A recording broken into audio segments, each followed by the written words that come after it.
Hi everyone, in today's video I am going to show you how to block someone in your Snapchat app. There is two methods to block someone in your Snapchat app. First, who is your friend, and second, who is not your friend. I am going to show you the friend first. Go to my friends, then find the person you want to block. Press and hold, click on more and tap on block. Confirm.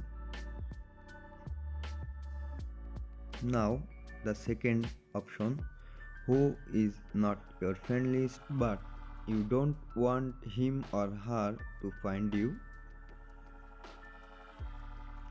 Go back, go to add friends.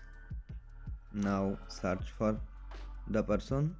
For me it's Nana. Here is she. Press and hold, click on more, tap on block, confirm block. So that's it for today, and please don't forget to subscribe. Thanks for watching.